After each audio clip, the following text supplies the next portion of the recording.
This channel does not promote any violent, harmful, or illegal activities. All content provided by this channel is meant for an educational purpose only. এই মুহূর্তে আরো একটা খবরের দিকে নজর রাখতে হবে। যেমন আমার সহকর্মী বলছিলেন না, 7 জনের মৃত্যু হয়েছে শহর কলকাতায়। সকাল থেকে এখনো পর্যন্ত মাত্র কয়েক ঘন্টা তো কেটেছে, 7 জনের মৃত্যু যে হয়েছে তাতে উদ্বেগ প্রকাশ করেছেন মুখ্যমন্ত্রী মমতা বন্দ্যোপাধ্যায়। ইতিমধ্যে যা আপডেট পাওয়া যাচ্ছে, যাদের মৃত্যু হয়েছে তাদের পরিবারের একজনকে চাকরি দেওয়ার জন্য ব্যবস্থা নিচ্ছেন মুখ্যমন্ত্রী মমতা বন্দ্যোপাধ্যায়। আর ইতিমধ্যে সিএসসির সঙ্গেও কথা বলছেন তারা। আমার সঙ্গে রয়েছে সহকর্মী সুপ্রিয়া। এখনো পর্যন্ত কি আপডেট রয়েছে তোমার কাছে?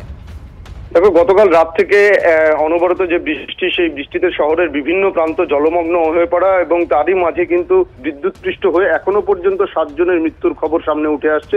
আর সেই পরিস্থিতিতে একদিকে যেমন মুখ্যমন্ত্রী মমতা বন্দ্যোপাধ্যায় তিনি নিজে যথেষ্ট উদ্বিগ্ন, তার পাশাপাশি যেটা আমরা বিদ্যুৎ দপ্তর সূত্রে জানতে পারছি যে ইতিমধ্যেই মুখ্যমন্ত্রী মমতা বন্দ্যোপাধ্যায়ের তরফে বিদ্যুৎ দপ্তরকে নির্দেশ দেওয়া হয়েছে এই বিদ্যুৎপৃষ্ট হয়ে শহরের বিভিন্ন প্রান্তে যাদের মৃত্যু হয়েছে তাদের পরিবারের সঙ্গে যোগাযোগ করা। শুধু তাই নয়, সেই সমস্ত পরিবারের একজন করে সদস্যকে যাতে চাকরির ব্যবস্থা করা হয় তার জন্য কিন্তু বিদ্যুৎ দপ্তরকে গোটা ব্যবস্থা করতে হবে এবং বিদ্যুৎ দপ্তরের তরফ থেকে সিএসসির সঙ্গে কথা বলে যাবতীয় যাতে পদক্ষেপ করা হয় সেই নির্দেশই কিন্তু মুখ্যমন্ত্রীর তরফ থেকে ইতিমধ্যেই বিদ্যুৎ দপ্তরকে দেওয়া হয়েছে। শুধু তাই নয়, যাদের মৃত্যু হয়েছে তাদের পরিবারে যাতে প্রশাসনিক আধিকারিকরা যান সেই মর্মেও কিন্তু ইতিমধ্যেই মুখ্যমন্ত্রীর তরফ থেকে নির্দেশ দেওয়া হয়েছে বলেই আমরা বিদ্যুৎ দপ্তর সূত্রে জানতে পারছি। তবে যাদের মৃত্যু হয়েছে তাদের পরিবারের একজনকে চাকরির ব্যবস্থা, পরিবারের পাশে এই মুহূর্তে দাঁড়াতে চাইছে রাজ্য সরকার, তারা সেরকম মুখ্যমন্ত্রী মমতা বন্দ্যোপাধ্যায় সেরকমই নির্দেশ দিয়েছেন। আপাতত তোমাকে ধন্যবাদ সুপ্রিয়।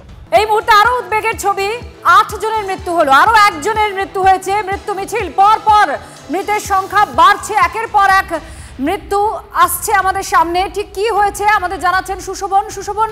বিদ্যুৎ স্পৃষ্ট হয়ে এবার যার মৃত্যু হয়েছে, এটা কোন এলাকা, কোথায় কি হয়েছে, কি জানাচ্ছে প্রশাসন? আর দেখো, সেক্টর সঙ্গে থানার এজেসি বোস রোডের একটি হোটেলের নিরাপত্তা কর্মী ছিল পবন ঘরামি, 34 বছর বয়স, এবং আজ সকালেই বিদ্যুৎপৃষ্ট হয়ে তার মৃত্যু হয়েছে। এসএসকেএম হাসপাতালে নিয়ে যাওয়ার পর চিকিৎসকরা তাকে মৃত বলে ঘোষণা করে। পুলিশ সূত্রে খবর যে ইনভার্টার যে ছিল হোটেলের, সেই হোটেলের ইনভার্টার চালাতে গিয়ে বিপদ ঘটে এবং তারপরেই সে মাটিতে অচেতন অবস্থায় লুকিয়ে পড়ে। যখন তাকে হাসপাতালে নিয়ে যাওয়া হয় চিকিৎসকরা মৃত বলে ঘোষণা করে। কিন্তু জানো যে এখনো পর্যন্ত কলকাতা এলাকায় প্রায় 8 জনের মৃত্যু হলো সেই মতো বিদ্যুৎপৃষ্টের ঘটনা।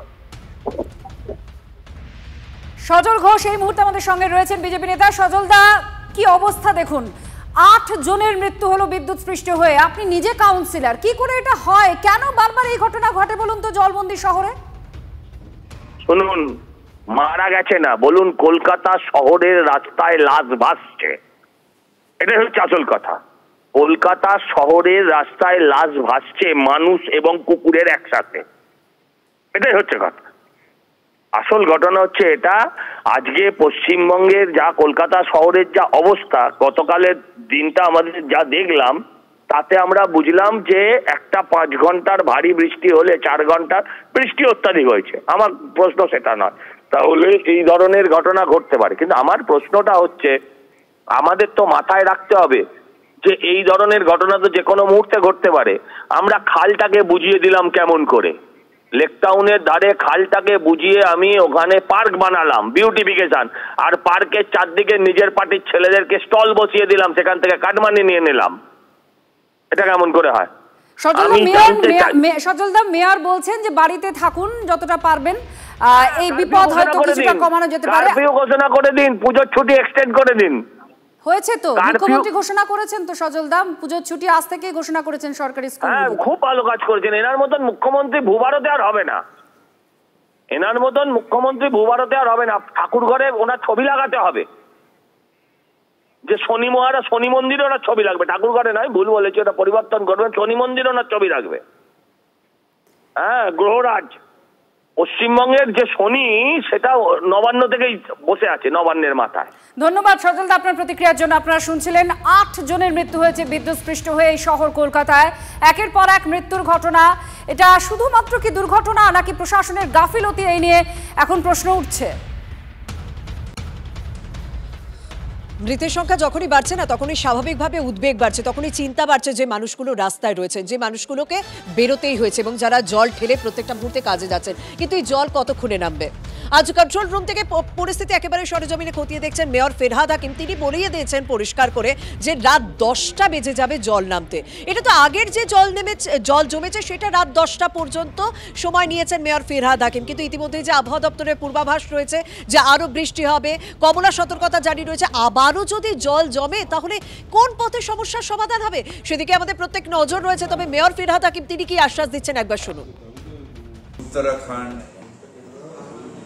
কাশ্মীর ওইসব জায়গায় নাকি এরকম মেঘ ভাঙা বৃষ্টি হয়। আজকে সেটা কলকাতায় দেখলাম যে 5-6 ঘন্টায় 300 মিলিমিটার বা তার বেশি বৃষ্টি। এটা একটা ভয়াবহ বৃষ্টি, যেটা এর আগে কোনোদিন আমরা দেখিনি। এই বৃষ্টির ফলে হয়েছে সমুদ্র উত্থাল, নদীতে টগমগ জল যাচ্ছে না, নদীর ফলে আমাদের যে ক্যানেল সেগুলো সব ভরে রয়েছে। আমরা পৌরসভার থেকে সব জল ফেলছি ক্যানেলে, কিন্তু সেটা আবার ব্যাকফ্লো হয়ে চলে আসছে। আমরা লক গেটগুলো খুলে দিয়েছিলাম, কিন্তু সেখান থেকেও ব্যাকফ্লো হয়ে চলে আসছে। 1:30টার সময় একটা বড় বান আসার কথা আছে, সেই বানটা চলে গেলে হয়তো সন্ধ্যের দিকে আস্তে আস্তে আমরা জলটা ফেলতে পারবো, যে এটা নদী নিতে পারবে। আর আমি কলকাতাবাসীকে বলবো, আজকের দিনটা দয়া করে বাড়ির থেকে বেরোবেন না। অনেকগুলো জায়গায় এরকম বেরিয়ে বিদ্যুৎ পৃষ্ঠ হয়েছে। গতকাল রাত থেকে মেঘ ভাঙা বৃষ্টি শহর কলকাতা, এবং শহর কলকাতা এই মুহূর্তে মৃত্যু মিছিল। বিপর্যস্ত বিধাননগরও দুই শহরের দুই মেয়রকে নিশানা বিরোধী দলনেতা শুভেন্দু অধিকারী। মেয়রদের উদাসীনতা এবং অদক্ষতার ফল ভুগতে হয় শহরবাসীকে। এরা পূর্ব অভিজ্ঞতা থেকে কোনো শিক্ষা নেয় না, সোশ্যাল মিডিয়ায় পোস্ট করেছেন শুভেন্দু অধিকারী। বিরোধী দলনেতার নিশানায় বিদ্যুৎ দফতরও। খোলা তারের বিপদের বিষয়ে কেন পদক্ষেপ করা হয়নি? এটা আপনাদের ব্যর্থতা নয়, অপরাধ। কার দোষ চিহ্নিত করে উপযুক্ত শাস্তি হওয়া উচিত। আর কতদিন এই অরাজকতা চলবে? সোশ্যাল মিডিয়ায় পোস্ট শুভেন্দু অধিকারী। 460টা পাম্প চলছে, 82টা পাম্পিং স্টেশন, 4000 পাম্প আছে, পোর্টেবল পাম্প বিভিন্ন ওয়ার্ডে লাগানো আছে। যেহেতু গঙ্গা হাইটাইট, যার ফলে ক্যানেল গুলো হাইটাইট, আমরা পাম্প করে যে ক্যানেলে ফেলি সে ক্যানেল জল নিতে পারছে না। এখন নিচ্ছে চাঁদপাল ঘাটে দেখলাম খুব স্পিডে জল বেরোচ্ছে। 300 মিলিমিটার বৃষ্টি হয়েছে, যা কোনোদিন হয়নি কলকাতায়। 78-এ বন্যা হয়েছিল, 5 দিন শহরে জল জমেছিল, এখন সেরকম হবে না।